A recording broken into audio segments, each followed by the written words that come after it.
శ్రీ గురుభ్యో నమ. శ్రీమతే రామానుజాయ నమ.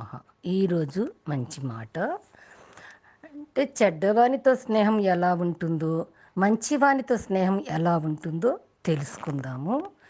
సజ్జనుడు పారసమణి వంటివాడు.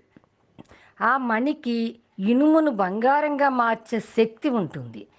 సజ్జన సాంగత్యం పాపిని పుణ్యశీలునిగా, మూర్ఖుణ్ణి వివేకవంతుడుగాను, అజ్ఞానిని జ్ఞానిగా మార్చే శక్తి కలిగి ఉంటుంది. సజ్జన సాంగత్యము అష్టైశ్వర్యాలలో ఒకటి. ఒక పర్యాయం ఒక సజ్జనుడు అంటే పుణ్యాత్ముడు అన్నమాట ఒక పడవలో ప్రయాణం చేస్తున్నాడు. ఆ పడవ బయలుదేరే సమయంలో కొంతమంది దుర్జనులు కూడా ఆ పడవలోనికి ప్రవేశించారు. కొంత దూరం పయనించాక పడవ మునిగిపోయే పరిస్థితి ఏర్పడింది. కానీ అదృష్టవశాత్తు ఆ పడవకు ప్రమాదం తప్పింది. అర్థమైందనుకుంటానండి. ఆ పడవలో సజ్జనుడు ప్రయాణం చేస్తున్నాడన్నమాట.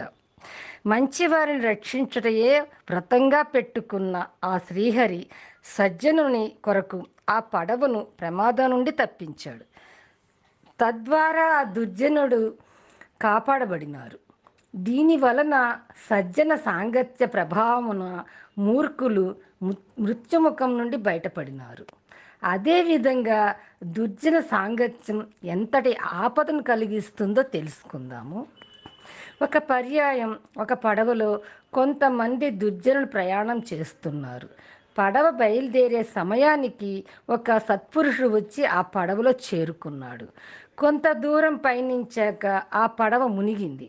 అందరూ అంటే దుర్జనులతో పాటు సత్పురుషుడు కూడా మృత్యు ఒడిలో తలపెట్టాడు.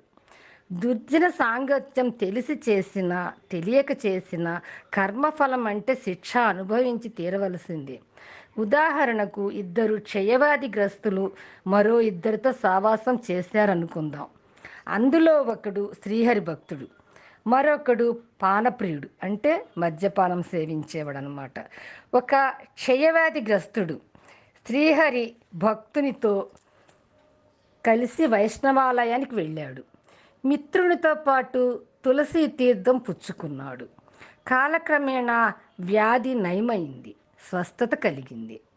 రెండవ క్షయవ్యాధిగ్రస్తుడు పానప్రియుడైన మిత్రునితో కలిసి పానశాలకు వెళ్ళాడు.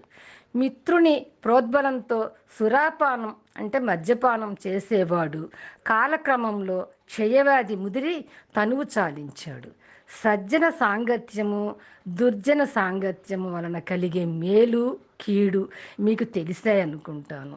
లోకా సమస్త సుఖినో భవంతు. సర్వే జన సుఖినో భవంతు.